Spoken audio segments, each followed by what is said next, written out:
Muy buenas tardes, estimado docente. Me presento, mi nombre es Luz Gutiérrez Alarcón, alumna de la carrera de Trabajo Social Advanced, y en esta oportunidad voy a presentar la entrevista realizada por mi compañera Natalie Jaque a la trabajadora social Paula Cortés, profesional que se desempeña en el área de vínculo territorial del Departamento de Seguridad de Lo Prado, en la cual nos comenta su experiencia directa de trabajo comunitario y el rol en sus articulaciones con redes locales. Esto se convierte en una fuente clave para nosotros comprender el fenómeno, cómo se construye y se mantienen y se fortalecen también los lazos en instituciones con el territorio. Aunque no pude participar de manera personal por motivos laborales, mi compañera Natalie Jaque llevó a cabo esta entrevista en la cual trabajamos en conjunto el análisis y la preparación de esta conversación, que es fundamental para nuestra investigación cualitativa, ya que nos permite obtener relatos y percepciones en primera persona, y son elementos fundamentales que nos complementa y nos contextualiza el rol del trabajo social en el ámbito de seguridad territorial. Buenas tardes, Paula. Gracias por su disposición para participar en esta entrevista. Soy Natalie Jaque, estudiante de Trabajo Social, y junto a otra compañera que el día de hoy no pudo estar por temas laborales, nos encontramos haciendo una investigación acerca de la percepción de inseguridad, de Ujú. cómo influye en las comunidades y en el área comunitaria. Entonces Ok. quería partir haciéndoles unas preguntas. Ujú. Desde su experiencia profesional, ¿cómo describiría la percepción de inseguridad en las comunidades donde trabaja? En general, las personas, esa percepción es bien elevada. Generalmente está cargada por temas de contexto en donde viven, ya sea por temas de falta luminaria, por falta de organizaciones, por deterioro urbano, más que por la ocurrencia del delito. Y también por los medios masivos de comunicación. Constantemente estamos bombardeados de que pasan diferentes situaciones y tú puedes estar muy alejado de donde está pasando esa situación, pero aún así piensas que sí va a ser y va a pasar en tu lugar de residencia o va a afectar a tu familia. Pero cuando tú llegas a los lugares y haces como la pregunta, así como, ¿quién de los que están aquí han sido víctimas de un delito en los últimos 12 meses? En general es muy baja las personas que efectivamente son víctimas y por lo tanto esa percepción está, por lo que te decía, muy cargada por otros factores que no están relacionados con el delito. Ya. Y la segunda pregunta, ¿qué factores o situaciones cree que generan mayor sensación de inseguridad entre los residentes? Muy parecido a lo que te comenté anteriormente, generalmente son los contextos, como Ya. lo que rodean donde tú habitas o por donde tú circulas. Eso es, como yo te decía, temas de luminaria, temas de infraestructura, de las personas que tú conoces, si hay mucho comercio o no. Eso también influye bastante porque si son sectores de mucho comercio, hay ciertos horarios y días donde eso está completamente cerrado, por lo tanto, eso te genera mayor percepción de inseguridad, se generan estos puntos ciegos, se generan bolsos de oscuridad, también la basura, qué tan limpio están los sectores, cómo están las viviendas, cómo están las calles. Entonces, en general, es un tema de contexto lo que va aumentando tu percepción de inseguridad. Y es por eso tan clave que nuestro trabajo ahí es fomentar el tema de las organizaciones, porque es la única forma que estos espacios vuelvan a ser ocupados por ellos y ya no sean sentidos como un factor de riesgo, sino como un factor protector. Ya, entiendo. ¿Y usted ha notado cambios en la percepción de inseguridad en los últimos años? ¿A quién los atribuye? Mira, yo creo que sí hay un aumento de percepción y de hecho la seguridad es un tema que está actualmente así muy, muy manoseado, si podemos decirlo de esa forma. Como te decía, por un tema de comunicación, yo creo que eso es súper relevante al momento de cuando tú te entras a los territorios, porque en general te hablan de que lo escucharon en una noticia, circulan por grupos de WhatsApp o por redes sociales mensajes que supuestamente hay una banda, que no sé qué, pero cuando tú vas indagando, al final nunca nadie ve a esa persona, eso nunca pasó. Entonces, las personas en general, que somos un país donde cada vez nos estamos volviendo más viejos y viejas, entonces son personas mayores que fácilmente creen en este tipo de mensajes. Entonces, si tú todos los días estás escuchando la radio, ves la televisión y te hablan de delitos que están a kilómetros de ti, pero tú piensas que eso es la realidad, te llegan mensajes en tus redes sociales desconocidos de estas cadenas como ten cuidado porque no sé qué y no sé cuánto. No conozco a mi vecino, no participo en organizaciones, mi barrio está sucio, no tiene buena iluminación. Todo eso al final es como un cúmulo de situaciones que eso sí o sí va generando una mayor percepción que es muy diferente a antes. Porque tenemos que ser súper conscientes que sí hay unos delitos que antes no veíamos en Chile. Y eso sí, efectivamente ocurren, pero la ocurrencia de esos delitos, la cantidad y en qué lugares a veces no se condice en donde yo vivo, ni en donde yo circulo. Entonces, eso es lo que hay que ir manejando y es lo que va influenciando demasiado a ciertos grupos de personas y eso se permea en todo espacio social, ya sea entre los comentarios entre colegas, entre tu misma familia. Entonces, si no hay alguien o mecanismos que ayuden a poder bajar esa ansiedad frente a esas situaciones, claramente vas a sentir siempre que estás en peligro Claro, porque lo desconoces, porque no tienes factores que te vayan a resguardar y piensas que vas a ser siempre potenciable de que ser víctima. Entonces, si me acuerdo años anteriores en mi ejercicio de la profesión y iba a territorio, te puedo asegurar que eran territorios mucho más peligrosos de lo que son ahora, en el sentido de que quizás había otro tipo de delito, estaba mucho más presente, había menos presencia policial, pero la gran diferencia es que las comunidades estaban mucho más organizadas. Por lo tanto, había un cierto control desde lo comunitario donde ellos se tenían que adaptar. A diferencia de hoy, que tú vas a ciertos espacios donde eso no existe, donde la comunidad se siente muy amenazada y el individualismo ha hecho que todos se encierren y vayan hacia adentro porque todo lo que está hacia afuera es lo que me puede hacer daño. claro. ¿Y qué emociones observan las personas cuando hablan sobre la inseguridad de su entorno? ¿Emociones? Sí, En general,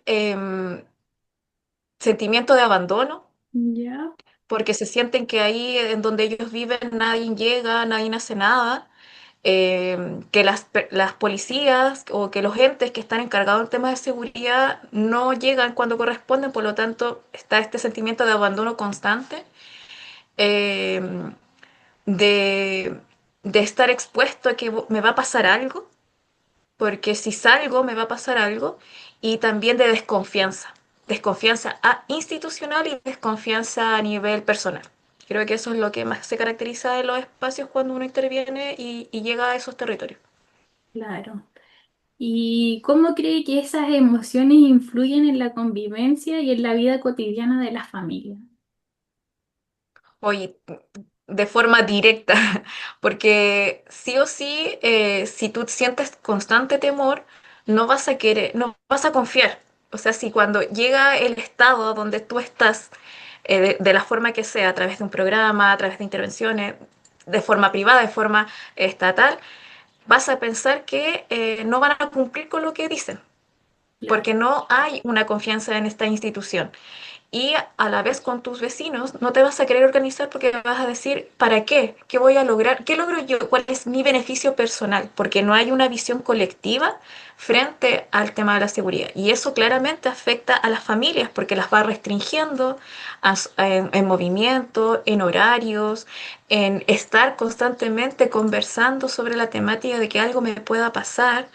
Entonces, siempre en alerta Entonces, eso hace que claramente las dinámicas familiares cambien y que lamentablemente se vayan perdiendo mucho los espacios comunitarios ocupados por las familias. Como yo te decía, una plaza termina siendo un factor de riesgo en vez de un factor protector.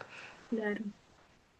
Y es porque muchas veces igual las plazas, o sea, se supone que las plazas se ocupan como para poder estar ahí, estar de manera tranquila, y nos falta la persona que llega a tomar y como que se echa a perder ese ambiente y después los vecinos igual como que no quieren salir por ese temor.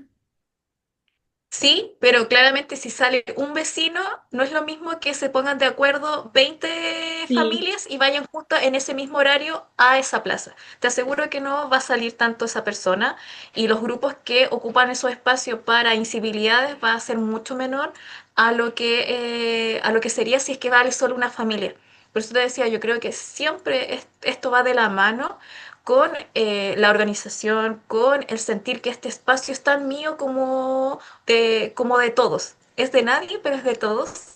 Entonces, si yo no me siento parte de ese proceso, no estuve ahí, no planté un árbol, no pinté, no opiné, es muy distinto a que cuando yo lo hago y después lo veo, digo, ese árbol lo planté yo. Esa banca que ves ahí, yo dije que era mejor ponerla ahí que no. O cuando a mí me lo preguntaron, yo dije, esta plaza no debería ser y había que priorizar otra. Entonces, cuando ese trabajo no está, cuando no hay participación, claramente los barrios y los espacios siguen siendo espacios inseguros. Y la familia deja de ocuparlo, le da espacio a otras situaciones y también empiezan a haber prejuicios con cierto grupo de personas. O sea, los migrantes entonces son todos violentos, los jóvenes son todos los que consumen y por lo tanto dañan el espacio, los niños son todos los que... Entonces, al fin y al cabo, dejo de vincularme, empiezo a generalizar y esa desconfianza se sigue replicando a nivel micro y a nivel macro. claro. ¿Considera que la percepción de inseguridad ha afectado la confianza entre los vecinos? Totalmente, totalmente, porque lo que te decía, no hay sentido de pertenencia, no hay sentido de comunidad, y si lo hubo, se olvidó, porque te dio miedo salir y porque empezaste a ver que no había ningún resultado. Al contrario, sentías que cada vez te exponías. Por lo tanto, eso claramente en lugares donde hay mucha percepción de inseguridad y además hay mucha ocurrencia de delitos, el tejido social está totalmente deteriorado, no existe, es casi nulo. Entonces es ahí donde nuestra labor como trabajadoras sociales es súper importante en cómo tú vuelves a generar esas confianzas, cómo abres los espacios, cómo escuchas mucho y vuelves a que ellos mismos construyan su propia historia. Porque cada espacio y cada lugar y cada territorio lo tiene y son historias maravillosas. Pero lógicamente se fue olvidando, se fue quedando atrás porque era más fácil estar encerrado porque así no me pasaba nada. Claro. ¿Y de qué manera se han modificado las relaciones interpersonales o las redes de apoyo en la comunidad? Con respecto a así como cómo eso influye desde la seguridad ahí, en general, ¿por qué cuesta mucho volver a organizar a que la gente se organice, que vuelva a confiar? Creo que volvemos a lo mismo. Em, Al mismo punto. El tema de sentir desconfianza de hasta el vecino que lo conozco hace 20 años, eso va a generar que no quiera participar, que no quiera ser parte de procesos. Por lo tanto, nuestro trabajo como de intervención se vuelve súper desafiante. Como hay que buscar otra estrategia, hay que ir desde lo muy chiquitito, ser paciente, como te dije cuando hablamos por WhatsApp, creo que en menos de 5 años es imposible ver algún resultado. Y siendo, siendo como constante en el trabajo, estando apoyando constantemente los procesos, no se va a ver porque son años donde están hacia atrás que no tuvieron confianza, que pasaron muchas situaciones, que hubieron situaciones que nunca se resolvieron, que nunca se hablaron, las reglas comunitarias se olvidaron. Entonces, todo eso hay que construirlo nuevamente con la comunidad Por lo tanto, sí o sí sus relaciones siempre, o sea, generalmente están deterioradas, pero existen. Eso es lo importante, que existen y en base a eso uno se puede agarrar para poder avanzar con ello. Claro.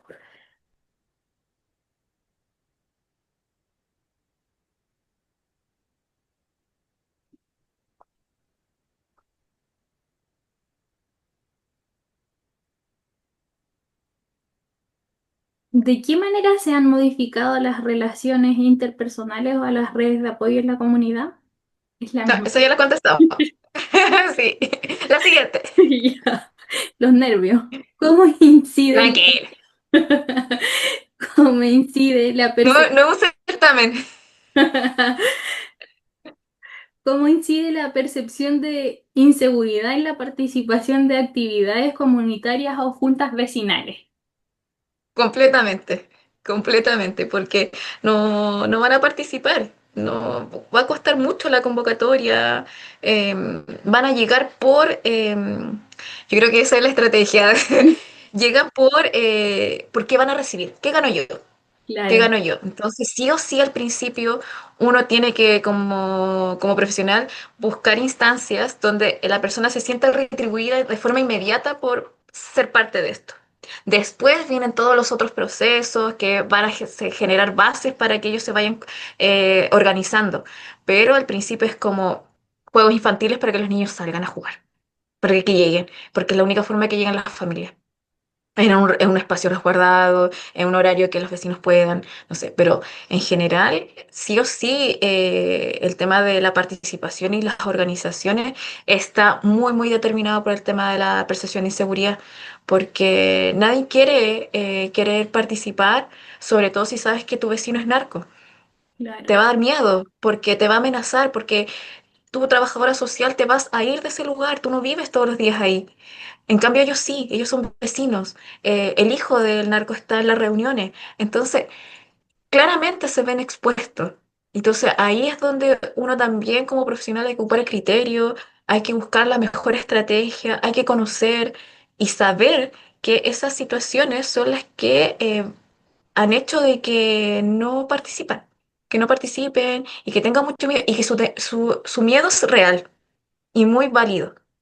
Porque hay lugares donde en verdad no puedes entrar. Ni siquiera tú, trabajadora social, que en general nos abren las puertas en todos espacios. Y tú en general vas a ver y unas visitas te abren las casas, te abren las puertas, confían en ti. Pero hay lugares que no. Hay lugares que no se puede y los chiquillos no pueden jugar a la pelota y los chiquillos no pueden salir, las chiquillas no pueden pasar tarde. Entonces, estar ahí es muy distinto a que tú quieras que haya un cambio. Entonces, también desde ahí las organizaciones son súper importantes. Lo poquito que haya, hay que agarrarse de ahí para poder entenderlo y para poder potenciarlas, que sean tus aliados, sean unos aliados en la intervención, porque sin las organizaciones los territorios no funcionan. Sí o sí necesitan organización. ¿Y qué medidas ha observado en la comunidad para enfrentar o disminuir la percepción de inseguridad? La participación. Yo La creo par- que eso, la organización y la participación. Y la participación activa en los procesos. No solo como que yo voy a la asamblea o ya yo me anoto y firmo, ¿dónde firmo y me voy? No, es ir, hacerme parte, decir mi opinión, cumplir, ser parte de lo que sí puedo, em, destinar tiempo para eso, creer en ese proyecto juntos, pero para eso tuve que haber pasado todo lo anterior. Si no, no hay forma. Simplemente lo veo como un trámite más. Y veo, nuevamente sigo viendo la organización como un beneficio propio y no un beneficio colectivo. Entonces, eh, sí o sí es necesaria es reactivar esas confianzas, reactivar los lazos, que se vuelva a creer en la institución. Desde donde tú vayas, independiente desde donde sea, tú eres la voz de esa institución. Por lo tanto, también cómo cumples en eso y cómo entregas la información. Eres la profesional, la que está al medio entre la institución y la comunidad. Entonces, también ser transparente en que si desde la institucionalidad no hay respuesta, la devuelvas a la comunidad y decir, no, no hay, no se va a hacer, no se puede, desde acá, pero desde la autogestión quizás sí. Entonces, siempre darle la oportunidad de que la gente decida informada. Eso es lo otro. A veces como profesionales creemos que tenemos las respuestas a temas de seguridad, sobre todo, que estamos lo que estamos hablando ahora, y que somos las expertas en esto, pero en el fondo lo que estamos haciendo es tratar de em, con metodología, con conocimiento, poder canalizar todas esas demandas y las situaciones que pasan en los territorios, pero para generar algo concreto y avances en lo comunitario. Claro. Y desde su rol como trabajadora social, ¿qué acciones considera fundamentales para fortalecer la cohesión comunitaria en contextos donde se predomina la inseguridad? Aprender, primero, aprender mucho de otras colegas, de otras profesiones también. Si hay algo que yo agradezco en mi ejercicio de estos años es haberme rodeado de otras profesiones que son muy importantes para que esto avance. De sociólogas, de psicólogos, de otras colegas, de arquitectas, de técnicos. Todos que están pensando en los barrios, en este caso hablamos de seguridad y hablamos de los barrios porque es donde se ve la seguridad, algo desde lo grupal, desde lo comunitario. Eso yo creo que es súper importante, sí o sí. Segundo, o igual de importante en verdad, es el tema de las organizaciones y la experiencia de los líderes y lideresas de los territorios. Conocen al dedillo lo que pasa en ese lugar. O sea, tú sí o sí tienes que saber qué pasa ahí, cómo sucede, cómo fue esa historia, cómo le ha costado, por qué no funcionó ese grupo, por qué sí funciona, qué cosas sí están funcionando, qué cosas dónde hay interés. Poder tener la visión de ver nuevos liderazgos en los territorios. A veces los líderes que están actualmente llevan años porque nadie más quiere, porque ha pasado mucho tiempo y están muy agotados, están desgastados, a veces tienen temas de conflicto entre medio. Entonces, todo eso te tienes que ir y conocerlo y estar. Lo otro, sí o sí no se puede hacer el trabajo solo desde el escritorio, imposible. Tú tienes que estar en las comunidades, tienes que pasearte por las calles, tienes que hablar con las personas, con los otros, además con las otras organizaciones, o sea, perdón, con las otras instituciones que están en ese territorio haciendo intervención, porque te vas a encontrar con muchas otras, desde lo público y desde lo privado. Y eso también es importante porque la gente participa también en otras instancias. Uno piensa solo en la junta de vecinos, en el comité de seguridad, en el club de personas mayores, pero están estos bancos de emprendedores que son desde fundaciones, están otras cosas que también son súper importantes y que están organizadas. Entonces, es simplemente llegar ahí y poder hacer esa investigación. Hay que hacer una investigación, hay que hacer un diagnóstico participativo y desde ahí recién ahí, saber más o menos qué es lo que se podría hacer y siempre pasado por la comunidad. No puedes tomar ninguna decisión si no es validada comunitariamente. Aunque sean tres, aunque sean cinco al principio, no importa, porque van a llegar más. Sí, van a llegar más, pero tienes que ser constante, tienes que ser ordenada y tienes que ser transparente con la información. Porque si eso no pasa, claramente tú vas a ser un eslabón más desde que las personas no confíen. Claro. Bueno, Paula, muchas gracias por su tiempo y por compartir su experiencia. Su aporte es muy válido para este análisis en este trabajo académico. De nada, Natalie, que les vaya súper bien. Espero que el tema de seguridad es muy bonito, en verdad, lo que yo te decía, que puedan hacer una bonita investigación, que puedan analizar datos y creo que nuestro trabajo en esta área es importantísimo, es fundamental. Yo creo que muchas direcciones de seguridad a nivel de municipio no lo han visto todavía de la importancia que es nuestra labor ahí. Podemos hacer grandes cambios y te prometo que yo lo he visto cuando uno es constante y cuando hay un trabajo continuo y hay voluntades. Entonces, mientras más trabajadoras sociales estemos en esto y nos perfeccionemos, mejor. Necesitamos más manos. Sí, con una sola no podemos. No, no, no. También desde nosotras es una parte importante el trabajar Sí. de manera conjunta y en comunidad. Sí. Súper. Ya, pues Paula, muchas gracias. Cuídate, que te vaya muy bien y cualquier cosa me hablas. Muchas gracias. Y bueno, para concluir esta entrevista con la trabajadora social Paula Cortés, esta fue una instancia que nos resultó sumamente fundamental y valiosa para nuestra investigación cualitativa que estamos trabajando desde la primera unidad hasta la tercera, que los datos obtenidos nos permiten también comprender no solo las tareas concretas del área del vínculo territorial, sino también las dinámicas cotidianas, los desafíos y las estrategias que se despliegan en el trabajo comunitario dentro del contexto de la comuna. Ya su testimonio constituye una fuente fundamental y significativa, ya que nos ofrece una perspectiva interna y además es difícilmente poder obtener esta información, ya sea en base a una información documental o mediante cifra estadística. Agradecemos honestamente y profundamente su disposición, como el compromiso también de mi compañera Natalie Jaque para realizar esta entrevista. Este material nos fortalece profundamente el análisis y también poder desarrollar conclusiones más integrales y profundas y contextualizadas de nuestro fenómeno de investigación. Muchas gracias.